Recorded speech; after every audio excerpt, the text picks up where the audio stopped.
નમસ્કાર. આજે આપણે એક ખૂબ જ ખાસ રસી વિશે વાત કરવાના છીએ. એક એવી રસી જે કેન્સર જેવી ગંભીર બીમારીને રોકી શકે છે. જી હા, આપણે વાત કરી રહ્યા છીએ હ્યુમન પેપિલોમા વાયરસ એટલે કે HPV રસીની. ચાલો સાથે મળીને સમજીએ કે આ રસી આપણા બધા માટે, આપણા સમાજના સ્વાસ્થ્ય માટે આટલી બધી મહત્વની કેમ છે. સૌથી પહેલાં તો એ સમજવું જરૂરી છે કે આ રસી આખરે કઈ મોટી સમસ્યાનું સમાધાન કરવા જઈ રહી છે. અને સાચું કહું તો જે આંકડા સામે આવે છે એ ખરેખર ચોંકાવનારા છે. આપણા દેશમાં, ભારતમાં સ્તન કેન્સર પછી જો કોઈ કેન્સર મહિલાઓમાં સૌથી વધુ જોવા મળતું હોય તો એ છે સર્વાઇકલ કેન્સર. અને આને માત્ર એક આંકડા તરીકે ન જોતા, આ એક એવી ગંભીર સમસ્યા છે જે આપણા દેશની લાખો મહિલાઓના જીવન અને એમના પરિવારો પર સીધી અસર કરે છે. જો ખાલી એક વર્ષ એટલે કે 2022ની જ વાત કરીએ તો ભારતમાં સર્વાઇકલ કેન્સરના 1,26,000 કરતાં પણ વધારે નવા કેસ સામે આવ્યા. અને દુઃખની વાત એ છે કે લગભગ 39,000 મહિલાઓએ પોતાનો જીવ ગુમાવ્યો. આ આંકડા પોતે જ બૂમ પાડીને કહી રહ્યા છે કે આ રોગને રોકવા માટે આપણે કેટલા તાત્કાલિક અને અસરકારક પગલાં લેવાની જરૂર છે. તો સવાલ એ થાય કે આ સર્વાઇકલ કેન્સરનું મૂળ કારણ શું છે અને સૌથી અગત્યનું, શું આપણે એને અટકાવી શકીએ છીએ? કેવી રીતે? અને અહીંયા જ એક બહુ મહત્વની વાત સામે આવે છે. વિજ્ઞાનને આ કેન્સરનું મુખ્ય કારણ મળી ગયું છે, ખબર છે? લગભગ 83% કેસમાં આ કેન્સર એક વાયરસને કારણે થાય છે જેનું નામ છે હ્યુમન પેપિલોમા વાયરસ એટલે કે HPV. અને એમાં પણ ખાસ કરીને એના 16 અને 18 નંબરના પ્રકાર જવાબદાર છે.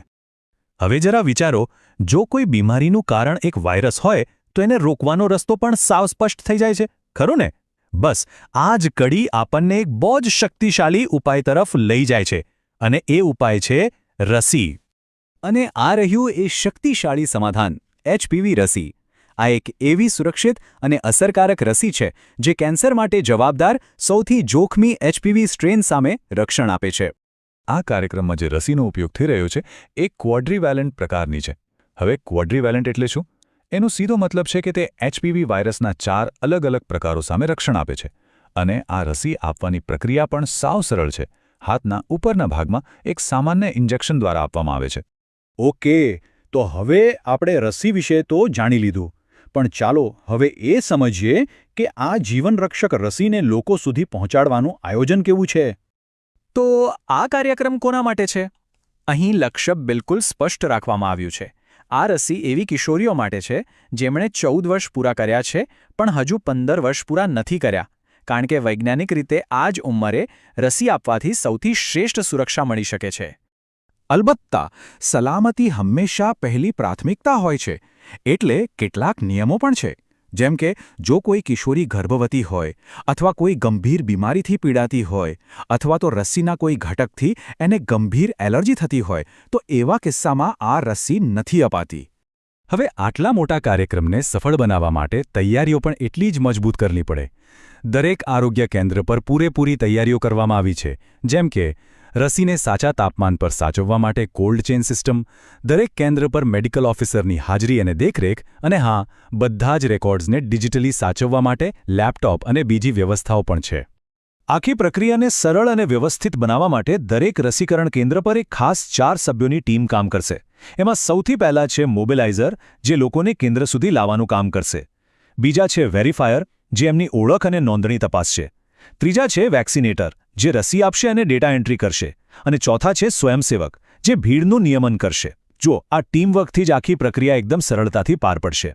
અને સૌથી આધુનિક વાત એ છે કે દરેક રસીકરણની નોંધણી તરત જ એટલે કે રિયલ ટાઈમમાં યુવિન નામના ડિજિટલ પ્લેટફોર્મ પર કરવામાં આવે છે. આનાથી શું ફાયદો? આનાથી એક કાયમી અને ગમે ત્યારે ચકાસી શકાય એવો ડિજિટલ હેલ્થ રેકોર્ડ તૈયાર થઈ જાય છે.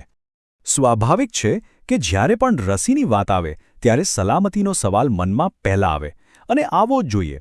તો ચાલો હવે એના પર જ વાત કરીએ કે રસી લીધા પછી શું ધ્યાન રાખવાનું છે અને સલામતી માટે કેવી દેખરેખ રાખવામાં આવે છે. જુઓ, રસી લેવા આવનાર કિશોરીઓ અને એમના પરિવારો માટે 3 બહુ જ સરળ પણ મહત્વની સૂચનાઓ છે. પહેલી, અત્યારે આ રસીનો એક જ ડોઝ પૂરતો છે. બીજી, ક્યારે પણ ભૂખ્યા પેટે રસી લેવા ન આવવું, હળવો નાસ્તો કરીને જ આવવું. અને ત્રીજી, જે સૌથી અગત્યની છે, રસી લીધા પછી ફરજિયાત 30 મિનિટ સુધી નિરીક્ષણ માટે કેન્દ્ર પર જ બેસવાનું છે. અહીં એક વાત સમજવી ખૂબ જ જરૂરી છે.